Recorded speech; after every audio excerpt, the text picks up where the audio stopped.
Bonjour et bienvenue dans FinTech Club. Je suis Guillaume Broutard, DG France Benelux de Verifone, leader mondial du paiement. Tous les mois, je reçois les entrepreneurs et dirigeants du monde FinTech en direct de Station F, le plus grand incubateur de start-up du monde. FinTech Club, c'est parti. Bonjour Jean-Paul, Bonjour Guillaume, bienvenue dans FinTech Club. merci de m'accueillir, c'est un plaisir. Écoute, je suis très content aussi. Alors, édition un peu spéciale, on est au NRF Europe 2025. C'est le troisième et dernier jour, 16h25. Le salon va bientôt fermer. Je pense qu'on est tous épuisés. On a tous donné pendant 3 jours. Déjà, quel est ton retour un peu à chaud de cette nouvelle édition, anciennement Paris Retail Week, maintenant NRF Europe? Quel est ton retour sur la nouvelle édition, la nouvelle version de ce salon? Alors cette édition, je dirais, elle a été effectivement assez intense, comme toutes les autres pour nous d'ailleurs. Cette semaine à Paris, historiquement pour Nepting, et on comprendra pourquoi, est importante parce que ça nous permet d'être vraiment au cœur de tout cet écosystème du paiement et c'est particulièrement adapté à notre positionnement et au cœur de cet écosystème. Et voilà, alors c'est une semaine intense, effectivement, on est assez fatigué parce que toute la journée, on voit du beau monde et c'est souvent poursuivi par des soirées assez sympathiques Bien avec sûr. nos partenaires. On profite de ce moment-là, d'être à Paris, parce que nous ne sommes pas des Parisiens. Nepting a son siège à Montpellier, dans le sud de la France, et Chanceux. au soleil, on essaye. Ouais. Et, voilà, donc cette semaine-là, effectivement, pour nous, c'est l'occasion de rencontrer tout le monde. Et alors le nouveau concept NRF, je dirais qui devrait avoir une tendance assez un peu plus internationale, ça l'est un petit peu. On n'a pas justement remarqué une forte différence. Ça peut monter en puissance dans les Oui, années à oui, venir, il faut j'imagine. voir. Il faut voir effectivement, parce que pour nous, ce côté-là nous intéresse, étant donné que quand on verra quand je raconterai un petit peu notre histoire, mais on a un positionnement qui est ouvert vers l'international. On est bien positionné en France, mais une vraie volonté pour nous de s'exporter autour de nos frontières, en priorité. Donc, voilà, et on a besoin de développer un relationnel et d'élargir cet écosystème au niveau de l'international. Ok. Non, mais écoute, c'est vrai que c'est un moment fort, important, un des rendez-vous clés de l'année. Il y a toute la grande famille du paiement au sens large, tout l'écosystème, les constructeurs, les processeurs, les acquéreurs, on a vraiment tout type, les éditeurs. Donc c'est intéressant, c'est riche en rencontres, en partenariats, en échanges. C'est vrai que c'est un moment important, ouais. C'est vrai, et d'autant plus que on fonctionne avec beaucoup de partenaires chez Nepting. C'est-à-dire que on est une petite structure encore, et notre succès, on le doit grâce à nos partenaires, et qui sont dans tous les cas que tu as cités, hein, effectivement, des mainteneurs distributeurs, des banquiers qui sont Bien présents sûr. aussi au salon NRF maintenant, les constructeurs de matériel, hein, les constructeurs avec qui on travaille aujourd'hui, Mmh. et tous sont présents, et les acquéreurs internationaux aussi qui se positionnent.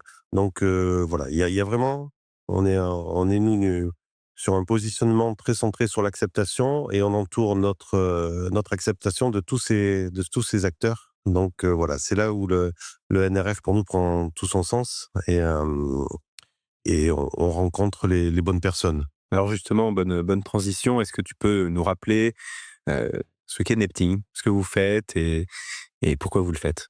Donc Nepting est une société qui a été créée en 2012, dont je suis un des fondateurs. On est 4 fondateurs. Nepting a été notamment avec comme présidente Martine Aubry-Trial, avec qui j'ai toujours travaillé, et qui avait créé la société Winneed, et qui a évolué au sein d'autres industriels. Et on a créé en 2012 avec 2 autres associés, Frédéric et Jean-François, sur une vision, en fait, hein. Vraiment, on avait une vision de cette accélération dans l'évolution de l'acceptation des paiements. Hein, et voilà, il y a un historique qui est très fort sur l'acceptation de CB, Visa, Mastercard sur des terminaux d'ancienne génération, des PIN-pads, voilà. 2010-2012, on voyait arriver le e-commerce qui prenait des fortes parts de marché, la digitalisation, et on a voulu, voilà, on s'est dit il faut se renouveler, et on a conçu une plateforme d'acceptation. Alors on est resté vraiment ciblé sur l'acceptation de nouvelles générations. À cette époque-là, alors on va me dire, on commence bientôt à changer de génération, parce que 2012, ça va faire un peu plus de 10 ans, bien sûr. Mais voilà, l'idée, c'était vraiment de repartir d'une page blanche par rapport à ce qu'on avait fait dans le passé, sur une offre très orientée digitale. Et quand je dis digital, c'est pourtant pour faire de la proximité, mais centralisée, cloud, basée sur des nouvelles technologies. Et en plus, l'évolution dans les usages du paiement nous a assez bien synchronisé, parce que juste après la création 2015, le M-Post prenait pas mal de parts de marché. C'était le démarrage du M-Post, donc M-Post avec un smartphone, avec de l'Android. Donc voilà, on est sur des technologies. Notre solution s'est très vite adaptée aux nouvelles tendances du paiement. C'était l'objectif. Donc on a concentré nos efforts à beaucoup de R&D au début, et d'innovation sur des nouveaux usages, sur cette plateforme d'acceptation centralisée. Et, et petit à petit, on a développé les différents canaux, différents cas d'usage dans le paiement de proximité dans un premier temps. Après le M-Post, des terminaux plus traditionnels. Et là aussi, la synchronisation avec l'arrivée du monde Android a bien fonctionné. On s'est mis très tôt à travailler sur la partie Android. Ça s'y prêtait très bien avec notre architecture et notre vision de l'acceptation des paiements, parce qu'on était parti sur... c'est un peu comme l'évolution du monde du smartphone, hein, avec un système applicatif très léger dans le device, et beaucoup de traitements au niveau de la plateforme dans le cloud, interfacé avec tous les acquéreurs qu'il fallait. Donc on a évolué sur les différents dispositifs d'acceptation de paiement, M-Post, et après fixe, mobile, tout ça, tout ce qui pouvait sortir. On a travaillé avec Pax en priorité, qui arrivait, qui était un Avec précurseur Android. avec Android, voilà, effectivement. Et c'est là où on a commencé à bien se positionner dans le retail. Dans un deuxième temps, on a fait évoluer ce partenariat avec les constructeurs, parce que c'était important pour nous de pas travailler qu'avec un seul, de donner aux commerçants et aux clients, à nos clients, le choix dans le type de matériel. Et voilà, et ça a beaucoup évolué depuis. On a intégré tous les acteurs importants du terminal, et dernièrement Verifone, effectivement, qu'on a présenté au salon. Et ça nous a permis de vraiment se développer dans tous les secteurs du commerce. Et c'est ça qui est assez peut-être différenciant ou unique, en tout cas c'est notre vision, c'est qu'on a une seule plateforme d'acceptation qui va nous permettre de cibler le tout petit commerçant avec peut-être une solution M-Post, SoftPOS aujourd'hui, j'en reparlerai après dans l'évolution, mais qui va traiter les petits commerçants, des tiers 2, et aujourd'hui on peut aller sur du tiers 1, effectivement, sur des grands commerces avec la même solution. C'est ça vraiment qui nous caractérise. Et au-delà de tous ces types de commerce, c'est tous les dispositifs, j'appelle ça des dispositifs d'acceptation, parce qu'aujourd'hui, faire de l'acceptation des paiements dans un magasin, ce n'est plus un terminal posé sur le comptoir, ça peut être de la mobilité, ça va être des terminaux très light qu'on va mettre dans la poche pour les serveurs, ça va être de la livraison à domicile. Donc, il y a et les constructeurs d'ailleurs, c'est en des gammes de matériel qui s'adaptent à tous ces cas d'usage. Donc, l'automate, on a fait beaucoup d'unattended, de SCO, des self-checkouts, hein, on voit beaucoup ce mode-là se déployer dans la restauration. Et voilà, on a élargi petit à petit au fil des années le champ d'action, qui nous a permis de cibler et d'avoir tous les profils de clients et d'utilisateurs. Alors, quand je disais utilisateur, ça peut être du petit commerçant sur les marchés aux grands retailers. Et quand je vais parler de nos clients, ce sont souvent des partenaires, parce que, comme je le disais tout à l'heure, on travaille beaucoup en partenariat et en mode de commercialisation indirecte. Et que ce soit des banques, pour cibler le petit commerçant, des distributeurs mainteneurs assez traditionnels qui faisaient peut-être d'ailleurs beaucoup de TPE autonomes précédemment et ont intégré notre solution et vendent la solution monétique de type centralisé, même pour le petit commerçant. Donc voilà, on a réussi, et donc les banques, les distributeurs et certains éditeurs aujourd'hui, parce qu'il y a un vrai sujet. Quand je dis éditeur, c'est éditeur de système d'encaissement. Notre solution aussi a été faite pour ça, pour s'interfacer. Elle est très ouverte et s'interfacer avec les systèmes de caisse. C'est un vrai enjeu aujourd'hui dans l'évolution des paiements Tout et à des fait, ouais. pratiques, d'avoir des packages qui fonctionnent bien avec l'encaissement pour fluidifier le parcours client. Donc voilà, dans l'histoire, dans l'évolution de Nepting, c'est tous ces cas-là qui ont été développés. On a eu des succès. Et tout ça, vous l'aviez en tête dès le début? Enfin, en fait, est-ce que le point de départ, c'était ce que tu disais tout à l'heure, déjà créer une plateforme d'acceptation de proximité moderne dans le cloud? Alors, Est-ce que c'était ça le point de départ et la vision de départ? Parce qu'après, il y a eu Android, vous l'aviez aussi déjà, ou non, en non, fait, pas vous avez saisi obligatoirement, la vague, vous avez effectivement. pris la vague d'Android en plus et ensuite développé tout le reste des fonctionnalités que tu viens de présenter?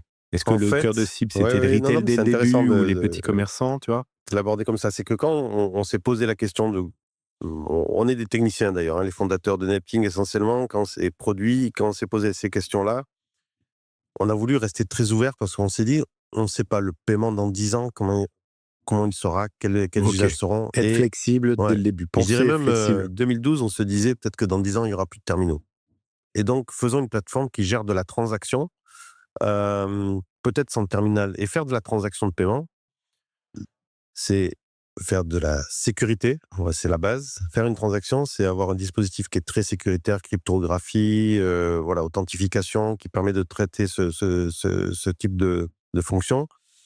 C'est quelque chose qui doit aller très vite. Une transaction de paiement, ça doit se passer maintenant, en plus avec le sans contact, en quelques centaines de millisecondes, et qui peut traiter de la volumétrie et des pics de volumétrie. OK, ouais. Et on s'est dit, ça peut être voilà, n'importe quoi, mais on Ouais. est sûr que quand on fait le paiement, on a de la crypto, de la rapidité, de la performance et de l'interconnexion, parce que le paiement, c'est une transaction entre un porteur et un commerçant, et au milieu, il y a la banque qui va permettre. Donc Voilà. sécurisé et Voilà. stable, fiable. Et ça, après, on l'a adapté. On n'avait pas la vision. On voyait pas obligatoirement Android arriver comme ça, mais le fait qu'on soit parti sur cette vision-là et sur quelque chose qui était centralisé dans le cloud, ça s'est très bien adapté avec tous ces devices qui sont arrivés. Le mPOS ça fait partie des premiers qu'on a intégrés.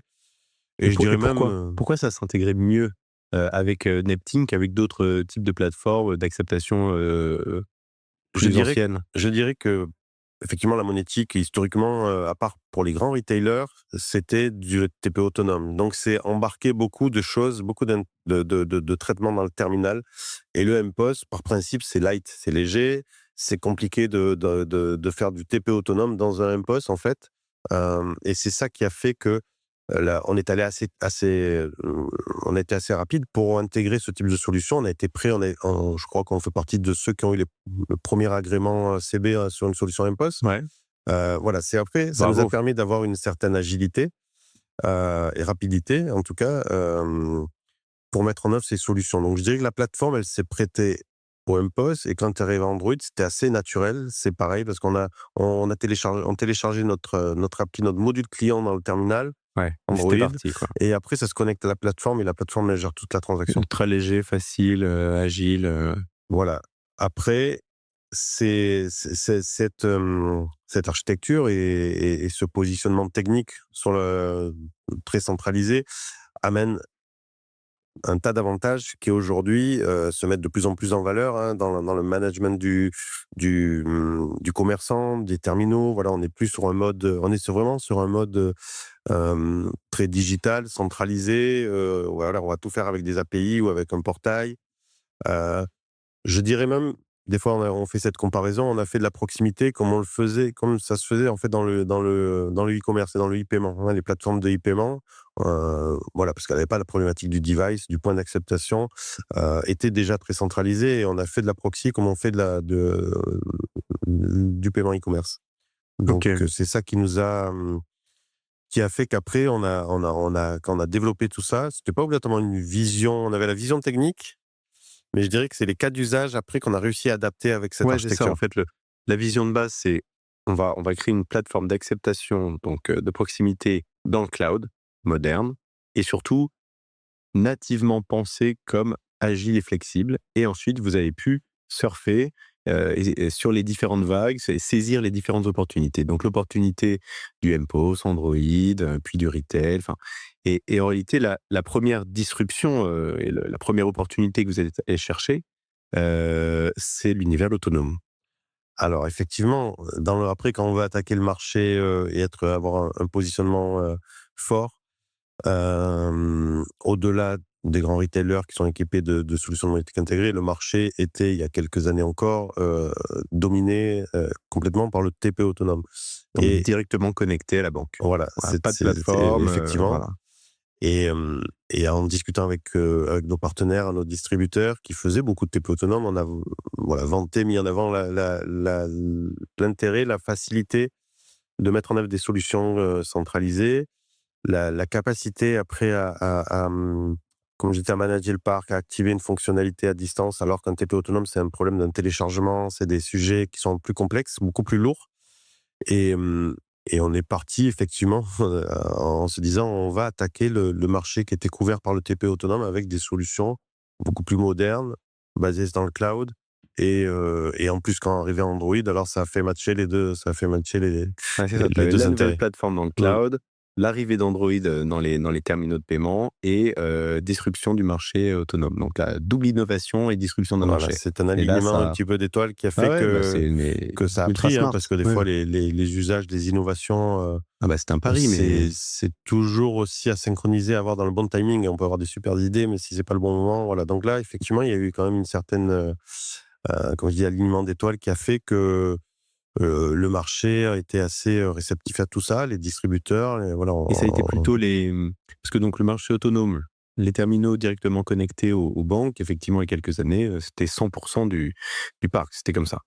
Aujourd'hui, en quelques années, vous avez pris le marché et aujourd'hui, vous avez complètement inversé la tendance et aujourd'hui, il y a peu de banques qui achètent et revendent des terminaux à des commerçants en mode autonome.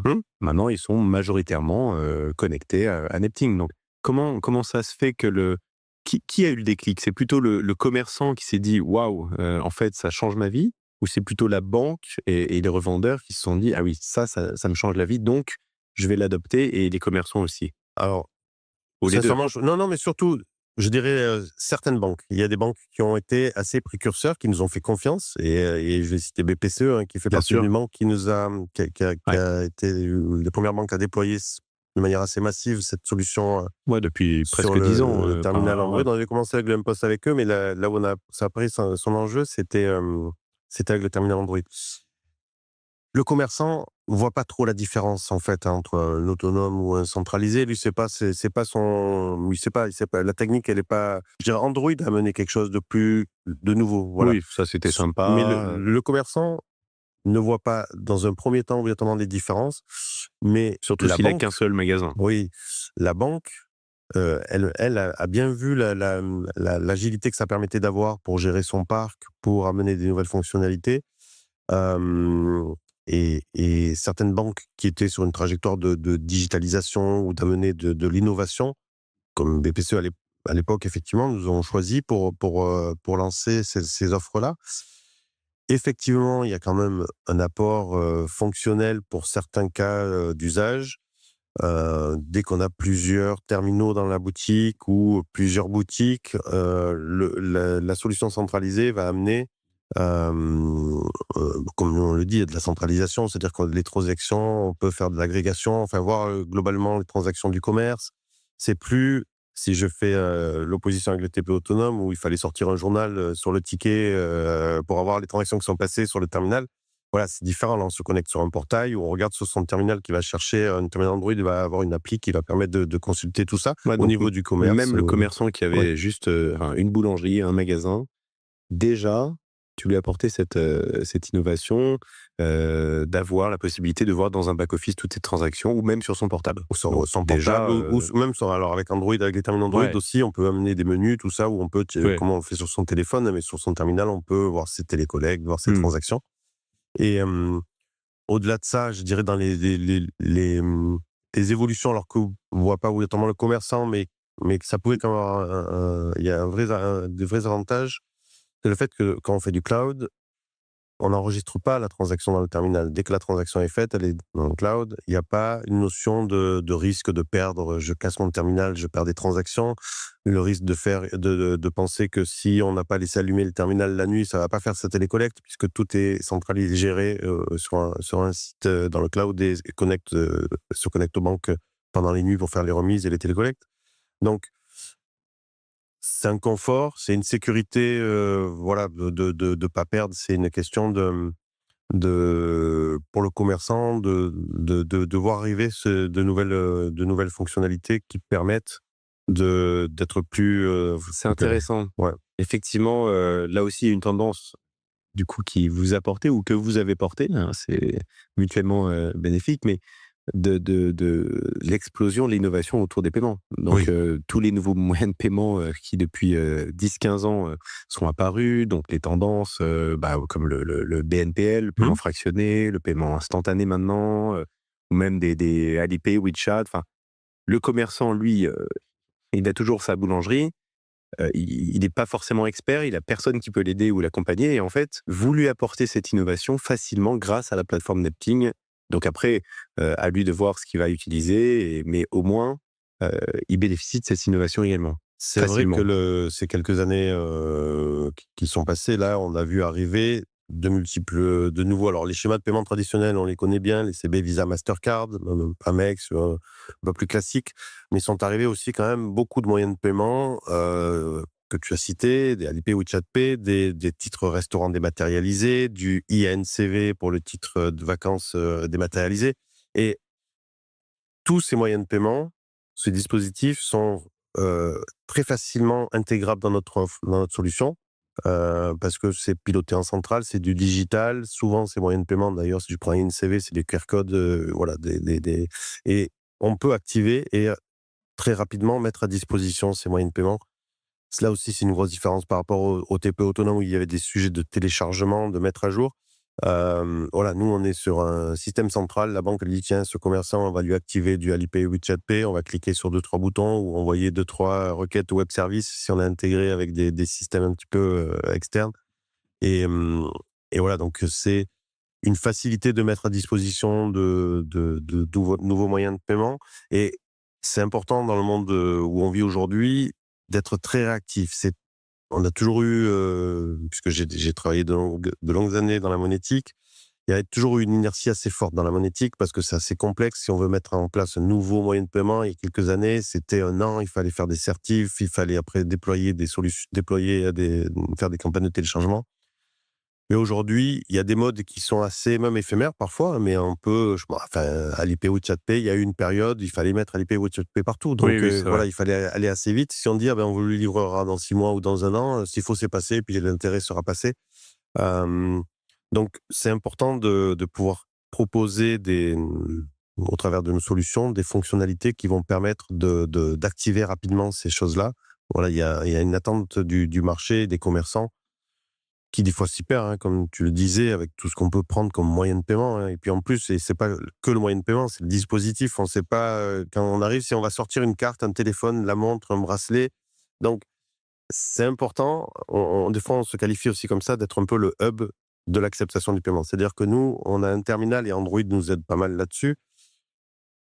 Quoi Quel que soit le dispositif ou le moyen de paiement que va sortir le porteur pour payer, on va avoir la réponse avec la solution, avec le terminal, et on va pouvoir traiter la transaction. OK, non mais c'est super intéressant, parce que donc là aussi, dans le cadre de cette disruption du monde de l'autonome, il y a eu un véritable, impact, une vraie valeur ajoutée, à la fois côté banque, comme tu le disais, parce que, pour une banque qui gère un parc de plusieurs dizaines ou plus, de milliers de terminaux de paiement, de plusieurs constructeurs différents, gérer ce parc, les mises à jour, les transactions, avec probablement des TMS différentes, c'était quand même relativement un enfer. Aujourd'hui, tout est centralisé, géré, facilité donc via la plateforme Netting et donc pour les banques qui, on rappelle, représentent 80% des achats et des reventes des terminaux de paiement en France auprès des petits commerçants, quoi. C'est donc vraiment, massif. Bah, ces banques, elles ont tout de suite percuté sur l'énorme avantage que la solution Netting leur apportait et en même temps les petits commerçants. Même le commerce, bon, bah, lui, bah, voilà, il avait, tout de suite un back office, donc une meilleure lisibilité, compréhension de son business, même sur son terminal ou sur son mobile. Il avait donc de l'innovation, des nouveaux moyens de paiement comme ça, grâce au hub que, comme tu le disais si bien, de paiement que vous avez, créé. Et donc, bah, quand on a ça, ça marche bien, ça part vite.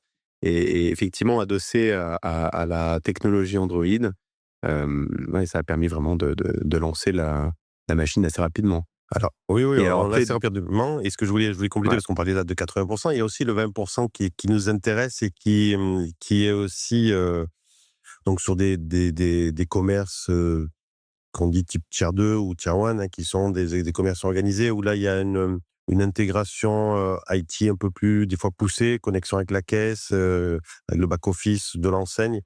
Euh, c'est un petit peu la même chose, c'est que le fait d'apporter de l'Android à ce niveau-là a aussi fait évoluer les choses parce que un des gros avantages du terminal Android, c'est de pouvoir mettre des applications métiers et donc de se connecter avec l'application métier d'une enseigne et de là aussi d'apporter des solutions en termes de fluidité de parcours client. Euh, Aujourd'hui, on a plein de cas d'usage et on a fait, je pense qu'on a répondu à des problématiques de commerçants qui savaient pas, enfin, qui étaient verrouillés à une époque, un terminal avec un fil à la patte connecté à la caisse, qui aujourd'hui, voilà, va trouver une réponse avec des solutions. Et quand je dis un fil, c'est parce que souvent connecté à la caisse, et là, on va peut-être mettre la caisse sur le terminal et voilà, et on va faire un parcours d'achat qui va être beaucoup plus rapide. Donc, de ouais. fait, le commerçant, il va traiter plus de transactions, il va faciliter ses travaux de contrôle et de consolidation de chiffres entre la caisse et la monétique. Et quelque part, voilà, à être plus performant dans son acceptation des transactions et de transformation, je dirais, dans son taux de transformation. Donc, c'est aussi pour ça qu'on suscite l'intérêt de pas mal De d'enseignes. retailer, ouais. Il y a Alors, on la a beaucoup parlé centralisation. d'Android, il nous reste encore des fois des pinpads parce qu'il y a certaines caisses où il y a un pinpad Linux, mais effectivement, enfin bon, si on revient sur Android, c'est ce qui plaît beaucoup. Ça permet d'amener ensuite de la valeur ajoutée fonctionnelle sur de la fidélité, sur je l'ai pas cité tout à l'heure, le pourboire, qui est aussi quelque chose qui a pas facilement pu se mettre en place. C'est un bon exemple ça, hein, parce qu'il y a eu une année, je sais plus si c'est quand il y a 2 ans là, quand il y a eu cette annonce de dire: «Tiens, on va défiscaliser le pourboire et pouvoir le mettre sur le terminal». La demande, elle est arrivée dans la foulée et nous, 2 mois après, on déployait du pourboire. Donc c'était, voilà, c'est Ouais, ça très rapide, c'est ouais. c'est c'est c'est ça aussi, je disais, il faut 1 an pour faire, pour ajouter cette fonctionnalité, bah, Et ça donc répondait ça, pas. c'est votre architecture qui fait que, vous gardez cette agilité, donc cette Oui, rapidité de développement? oui, pour moi, c'est vraiment très lié à l'architecture qui fait que, voilà, je vais pouvoir mettre en œuvre alors l'architecture et les choix techno. Ouais, ouais. Je disais tout à l'heure qu'on était des techniciens à la base, mais c'est vrai. De l'innovation aussi dans l'architecture, hein, qui fait qu'on a fait du paiement, je pense, pas comme tous les autres l'ont fait, même si on avait un historique avec certaines expériences dans les solutions de monétique intégrée. Voilà, on s'est servi de cette expérience pour essayer d'amener encore voilà, de l'innovation technologique. Euh, et je voulais faire aussi un petit lien avec parce qu'on a parlé beaucoup de proximité, de terminaux Android, mais cette plateforme qu'on a un petit peu vue comme une plateforme PSP e-paiement pour la proxy a fait que, notamment en 2020 d'ailleurs, à l'époque du Covid, nous a fait accélérer le fait qu'on a voulu intégrer à cette plateforme le e-paiement. Ouais. Parce que on va parler Ouais, d'omnicanal, c'est ça. c'est très L'évolution important. Et vers, quand on parlait des 20% des commerçants ouais, tiers ouais, 2, tout ouais. ça, aujourd'hui, il y a un enjeu Sur l'omnicanalité, ouais. d'omnicanalité qui est très important. On en a souvent parlé, un petit peu rêvé, et c'était des cas d'usage. Commence par Internet, finit par le magasin. Aujourd'hui, ça se concrétise et c'est C'est la vrai. vérité. Ouais, ouais. Et, et le fait d'intégrer l'e-paiement dans notre plateforme, donc comme je dis à l'époque du Covid tout à l'heure, parce qu'on avait des clients, notamment dans la restauration, Click and collect. voilà, le click and collect, qui ont dû intégrer le click and collect, pardon, le click and collect rapidement, nous ont demandé si on pouvait l'intégrer, et sinon ils auraient pris sûrement une plateforme différente. Et on s'est lancé là-dedans, et ça nous a permis, sur cette plateforme unique, donc de rajouter ce canal de paiement, et d'avoir une plateforme unique, une même solution qui traite la proxy et le e-com. Et ça, c'est le secret d'une vraie solution omnicanal, parce qu'il y a beaucoup de Tout à solutions fait. qui sont des assemblages, des fois, de deux mondes. Là, nativement, on est sur une même plateforme, et mon commerçant qui fait de la proxy et puis qui va faire un click and collect va retrouver, même sur son terminal, il peut vous retrouver dans la liste des transactions, ces transactions e-paiement. Mmh. Donc, et ça a été un. Et ça, vous avez continué à le faire évoluer depuis le début du e-payment, donc avec le click and collect pendant le Covid, pour, pour en faire vraiment une plateforme e-commerce, en plus de la plateforme in-store, et donc une solution omnicanal complète. Effectivement, c'était important. Alors, on s'est lancé à cette époque-là pour faire le minimum, je dirais, qu'on avait besoin pour répondre aux besoins du marché qui étaient assez urgents, hein, à cette époque de Covid là, et de in-store qui était de moins en moins utilisé. Mais on a voulu après renforcer, parce qu'on avait quelque chose d'assez basique pour faire du traitement CB, Visa, Mastercard. On a intégré les titres restauration. On a intégré le Google Pay, Apple Pay. Voilà, on avait un petit peu de retard, je dirais, à l'allumage sur la partie paiement. On l'a complété ces dernières années. Et aujourd'hui, c'est ce qu'on a essayé de mettre en avant, parce qu'on nous connaît beaucoup sur la proxy, et comme je le disais, on a gagné une reconnaissance du marché en proximité. Ça a gagné encore un petit peu sur le e-paiement. Voilà, on a quand même des belles enseignes qui nous font confiance sur ce côté e-paiement. Et le e-paiement, en plus, aujourd'hui, dans le monde du, de l'omnicanal, génère et crée et est utilisé dans de nouveaux usages. On a mis en place une solution de paiement par lien sur le terminal. Toujours pareil, intégré à la plate à notre appli qui fait de la proxy aussi, qui a un vrai intérêt pour remplacer notamment la VAD et sécuriser ces transactions, porteurs absents. Voilà, donc le e-paiement était chez nous un sujet prioritaire là, ces 4-5 dernières années, pour être à niveau, et ce qu'on est aujourd'hui, et de répondre vraiment en omnicanalité. Ça n'empêche pas que dans certains cas, on sait faire du partenariat avec des acteurs, des purs acteurs e-commerce. Là-dessus aussi, dans la D'accord. stratégie de Neptune, de travailler en partenariat, on avait, notamment parce que quand on n'avait pas cette fonctionnalité, on a travaillé comme ça en partenariat avec des vrais acteurs. Pas des vrais acteurs, mais je dirais des acteurs qui avaient une certaine expérience et un positionnement fort sur la partie e-com, et on a su assembler les D'accord. solutions. Mais aujourd'hui, dans certains cas, Vous arrivez à tout gérer.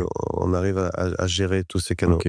C'est vrai qu'il y a un point important, bien sûr, où vous avez été assez visionnaire aussi dans la solution, donc Nempting, c'est que vous avez été agnostique à tous les niveaux. Donc on a vu, hein, depuis 15 ans, à peu près en même temps que vous, des acteurs comme Adyen, Stripe, et depuis d'ailleurs quasiment toutes les fintech, toutes les solutions de paiement qui se sont lancées en mode full service. Elles font l'acceptation, elles font l'acquisition. Elles font le rôle des banques. Et donc vous avez dit: «Non, nous, on fait pas ça.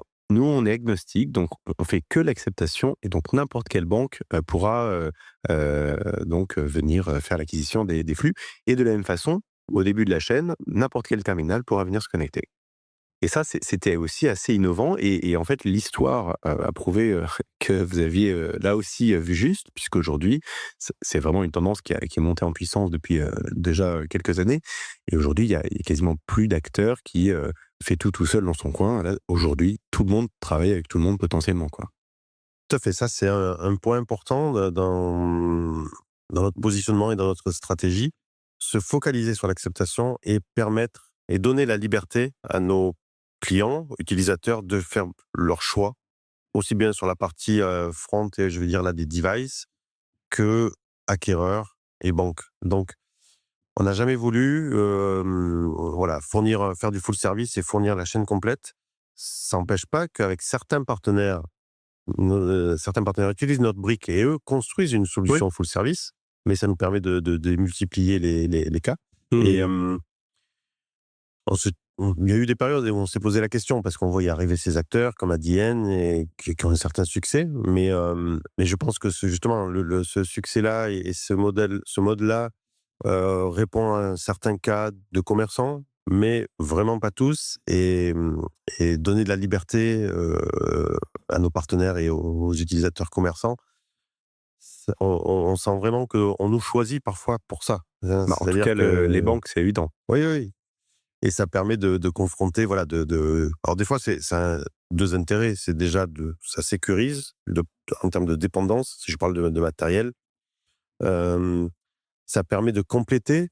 Une marque peut avoir des super matériels pour du fixe, de la mobilité, de l'internet. L'autre marque peut être meilleure sur d'autres aspects.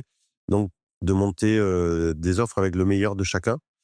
Et en acquisition, c'est un peu pareil. L'idée, le commerçant, pour nous, doit vraiment choisir son acquéreur et doit pouvoir en changer. Voilà, donc ça, c'est quand on s'adresse directement au commerçant, une certaine liberté.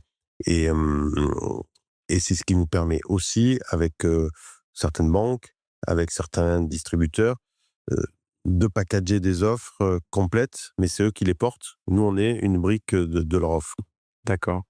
Et donc, après 13 ans donc, d'aventure, est-ce qu'il y a des chiffres que tu peux, nous partager sur le nombre de personnes qui travaillent chez Nepting ou le volume de transactions que vous processez, chiffre d'affaires ou nombre de clients, Alors effectivement, on est dans une dynamique de croissance depuis le démarrage, alors qui s'est accélérée quand même les 5 dernières années.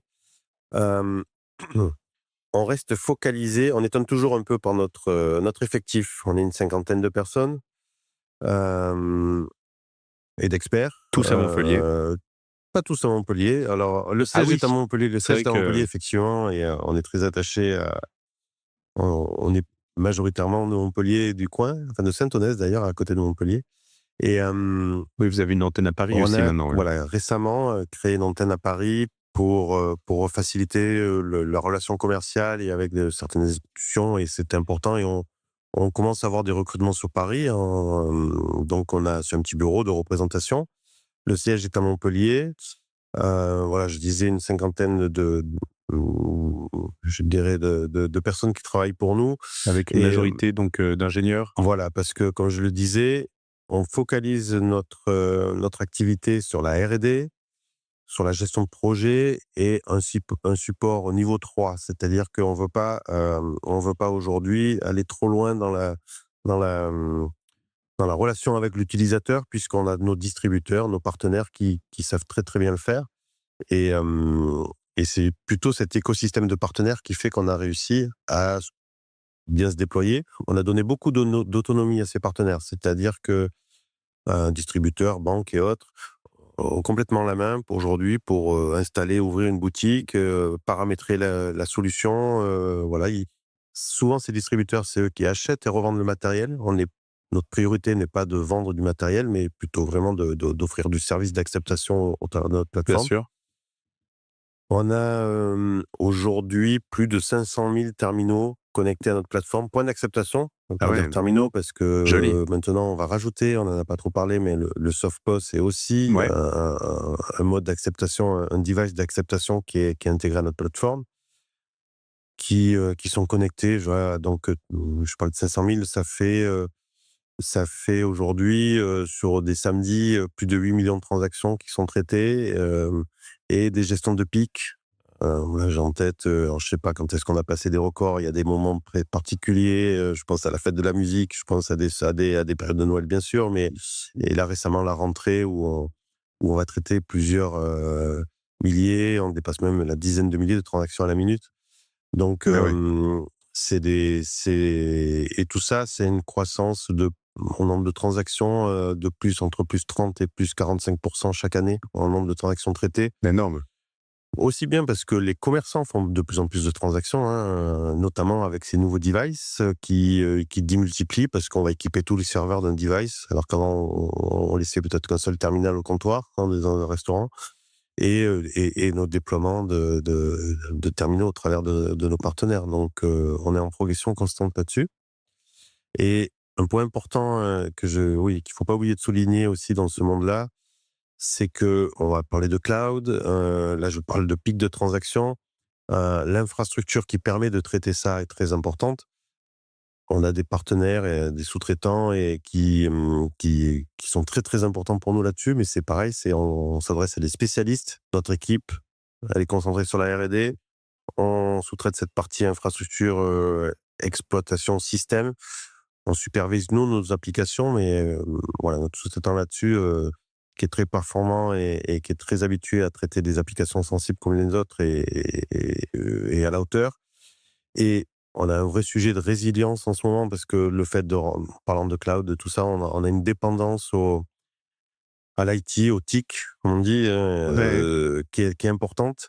Et ça aussi, c'est un sujet qui est très important pour nous, au travers des solutions qu'on propose, d'avoir toujours la solution offline ou un peu dégradée ou pas, qui va permettre quand même de traiter les transactions, ou en tout cas la majorité des transactions, s'il y a un souci de réseau, de serveur, au niveau ça peut dépendre de nous ou pas de nous, hein, ou d'acquéreurs aussi, hein. On voit bien que des fois, ça peut arriver que des acquéreurs ont des dysfonctionnements à des Ouais, non, moments mais en importants. Donc tout cas, la résilience, la voilà. continuité de service, ouais. Et, Ah, c'est important en ce moment, ouais. un peu à contre courant de ce qu'on pouvait penser en disant le TP autonome est beaucoup plus résilient parce que c'est une machine, elle fonctionne bien. Aujourd'hui, c'est plus le cas parce que de toute façon, on fait du online avec les banques. Le fait de payer avec les téléphones nécessite de faire beaucoup plus de connexions. Donc voilà, on est dans la robustesse de ces systèmes-là et c'est un enjeu et une priorité pour nous d'être très résilient et de mettre en œuvre tout ce qu'il faut pour être très performant là-dessus.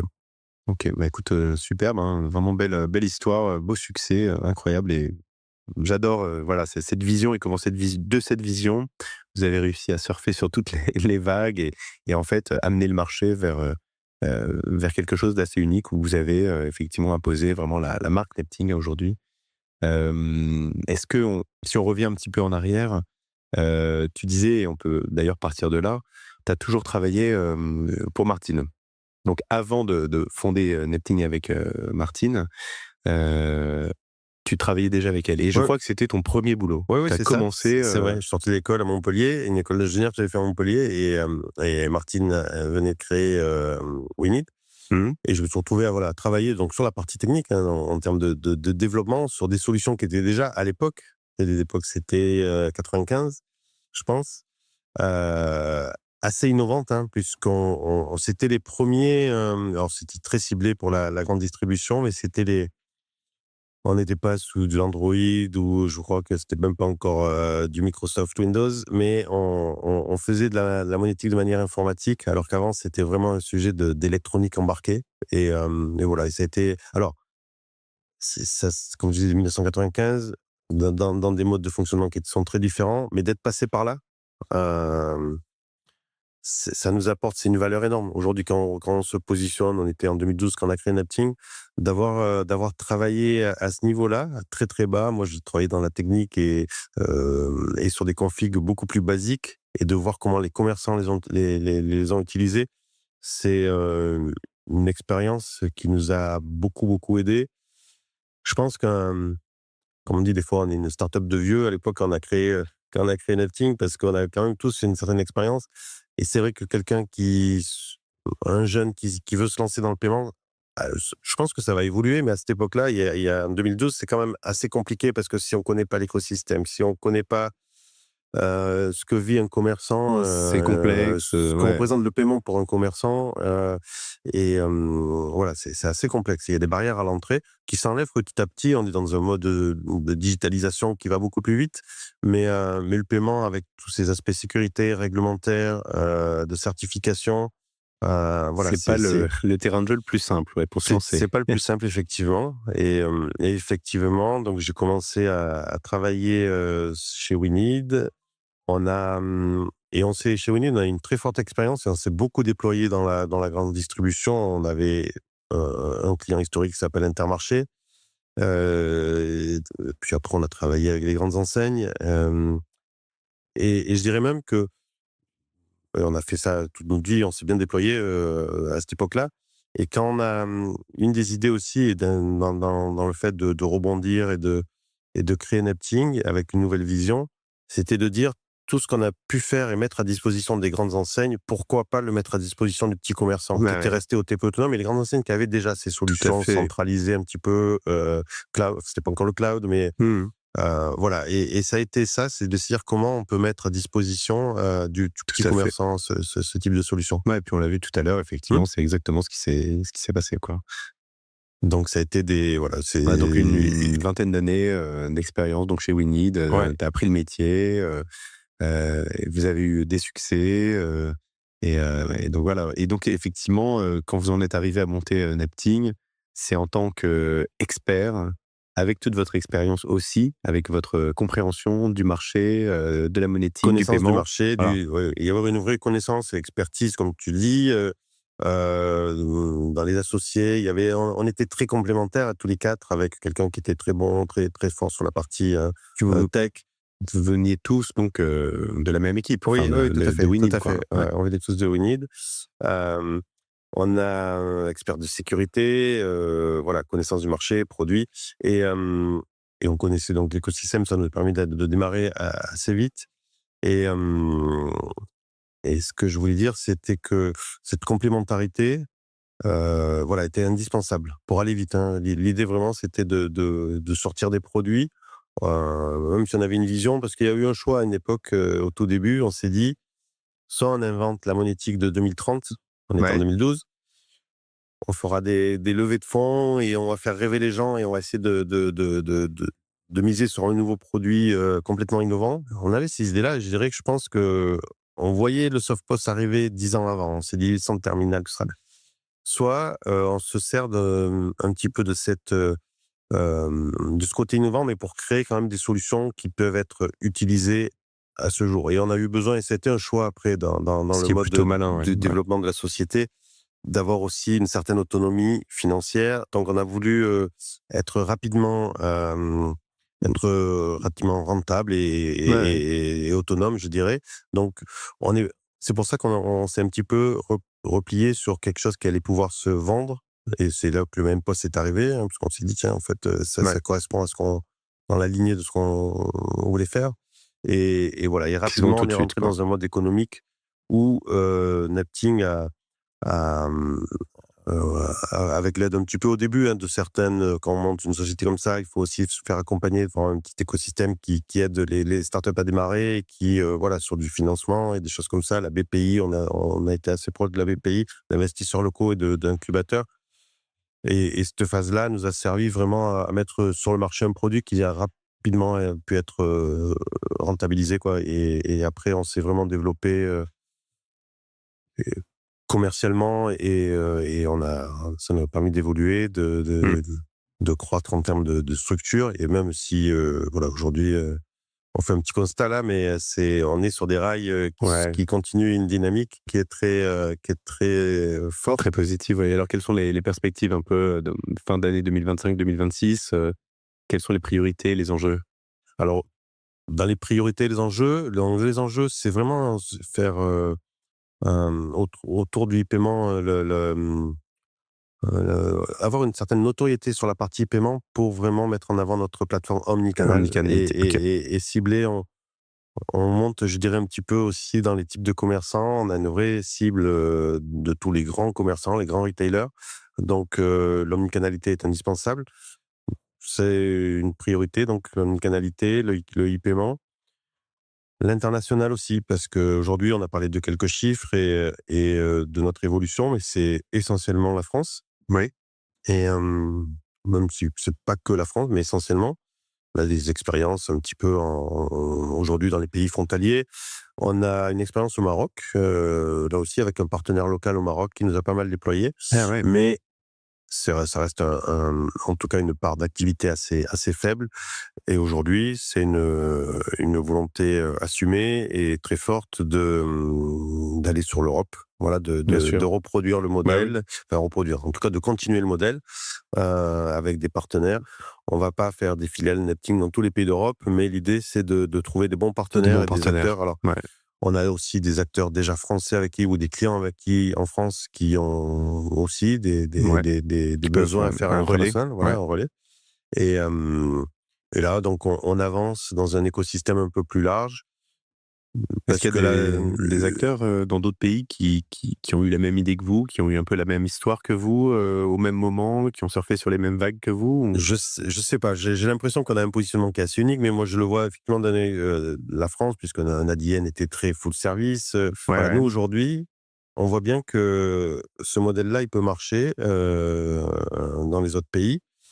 On a la problématique où la monétique, c'est aussi très spécifique à chaque pays. Quand la France, on maîtrise bien, GECB, Bien sûr. toutes les instances qu'il faut avoir, qu'il faut bien connaître et les agréments qu'il faut avoir. En plus, la France est assez atypique avec les banques françaises qui sont des acquéreurs des flux de paiement. C'est un petit peu différent à l'international. Donc, on est en train de tisser un relationnel avec tous les acteurs acquéreurs qui peuvent nous permettre de rayonner en Europe. Ouais. Et puis, à l'équivalence de carte bancaire, qui est pour moi un élément très fort pour la France et sur lequel on a beaucoup joué. Il y a des schémas de paiement locaux qu'il faut intégrer. Donc, la Belgique avec Bancontact, l'Italie avec le Bancomat, l'Allemagne. C'est des sujets qu'on regarde et qu'on va intégrer pour répondre aux besoins de nos clients, nos consommateurs, nos commerçants, et de pouvoir s'élargir et de trouver de bons partenaires. Donc, c'est le début. Ouais. Il y a des acteurs, d'ailleurs, avec Verifone qui sont aussi des relais pour nous importants parce que c'est des acteurs mondiaux, les constructeurs de terminaux. Et ça nous sert de relais, de représentation, de nous mettre peut-être sur un business parce qu'on identifie que... Donc, c'est vraiment cette culture de partenaire. Des fois, d'ailleurs, souvent, les idées où on est allé récemment dans un pays, en Hongrie, parce qu'on a eu là aussi un cas particulier, un cas business, et ça nous a permis aussi de vérifier on avait une certaine agilité. On a une agilité à développer, la connexion avec les bons acquéreurs. Très vite, on est allé répondre à un sujet de déploiement en Hongrie qui est effectif aujourd'hui. Mais dans les enjeux du futur, là, à court terme, l'Europe avec essentiellement Belgique, Italie, Allemagne et UK. Et donc, un beau programme. Donc, montée en puissance de l'omnicanalité et donc expansion européenne, donc dans les pays que tu as cités en priorité. Donc, écoute, on vous souhaite une belle année 2026 à leur avenir et donc succès sur tous ces nouveaux projets. Oui, on est très motivés. Merci Guillaume, en tout cas, de cet échange et qui nous permet un petit peu de faire des fois un petit constat, un petit retour en arrière. Et notre avenir aujourd'hui est bien tracé avec tous ces enjeux qu'on veut couvrir. Mais écoute, merci beaucoup d'être venu. Je crois de toute façon qu'on va être obligé de partir parce que là, autour de nous, on démonte les stands, on entend peut-être d'ailleurs. Mais donc, il y aura bientôt plus de stands. Donc, merci en tout cas pour ton temps, pour avoir partagé l'histoire de Nepting et puis votre solution et ses perspectives. Donc, écoute, merci beaucoup. À très bientôt. À très bientôt. Ciao.